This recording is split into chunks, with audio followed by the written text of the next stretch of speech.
Ladies and gentlemen, today I'd like to introduce for you medieval Japan.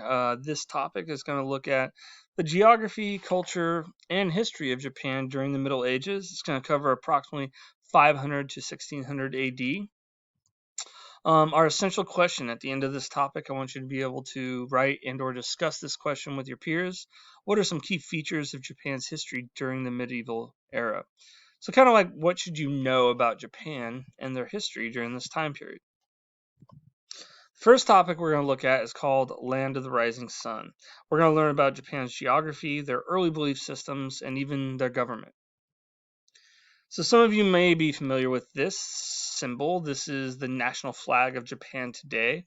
And the red dot is the red sun rising over the east. When the sun rises in the east early in the morning, it is red. So it's the red sun. And it's the rising of the sun over the Pacific Ocean. The Chinese actually call the islands of Japan Jipen, which means land of the rising sun.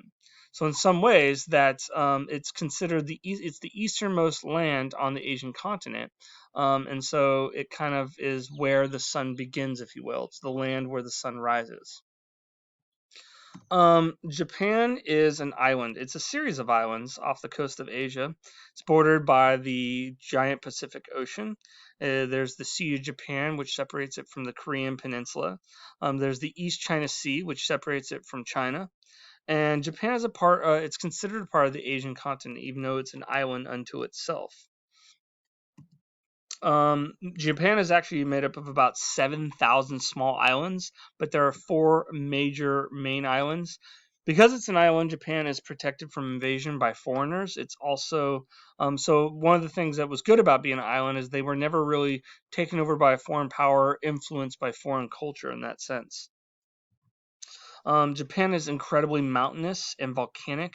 Only 15%, this is a key idea, only 15% of this land is suitable for farming. Most of it's mountainous and volcanic. So as a result of that, most of their food source comes from the ocean, comes from the sea.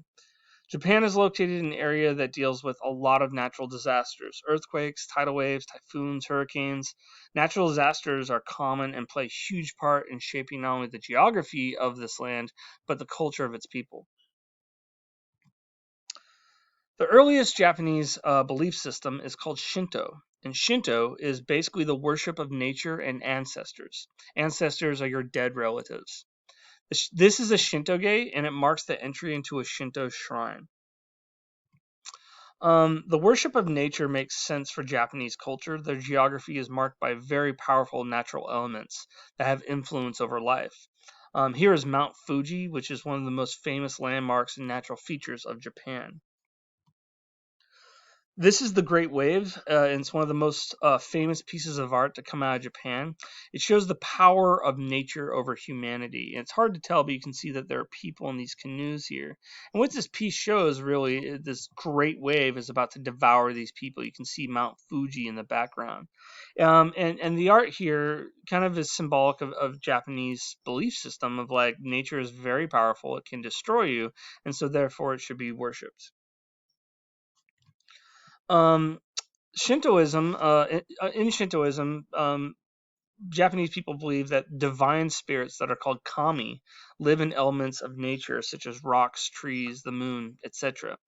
Since nature is home to divine spirits or gods, it is to be respected. So the Shinto religion believes that all of these natural elements have divine spirits. In this painting here, it shows these two, what are humans, but they're gods, represented by the sky and the moon, creating the islands of Japan.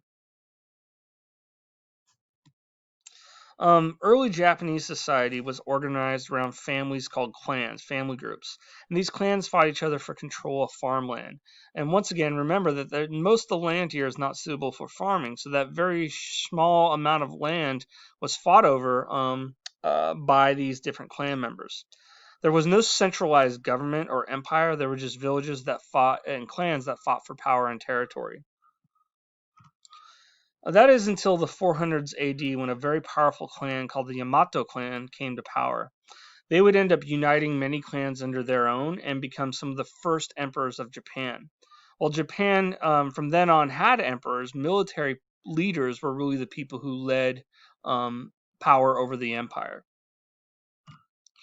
Between 592 and 622, Prince Shotoku came to power as a regent.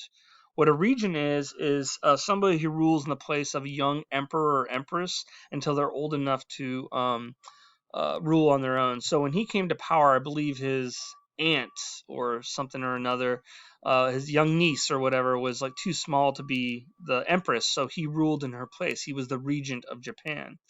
He's considered one of the greatest leaders in Japanese history. You can see him here on Japanese currency today. This is their currency is called the yen. Because Japan was located very close to both Korea and China, their cultures had a huge influence on Japan. Many goods, ideas, technologies would later come to Japan through trade. You can see here in this diagram Buddhism as an idea, religious idea, comes to Japan, government, art, writing systems.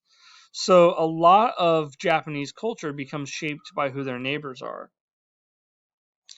Um, Prince Shotoku admired Chinese culture.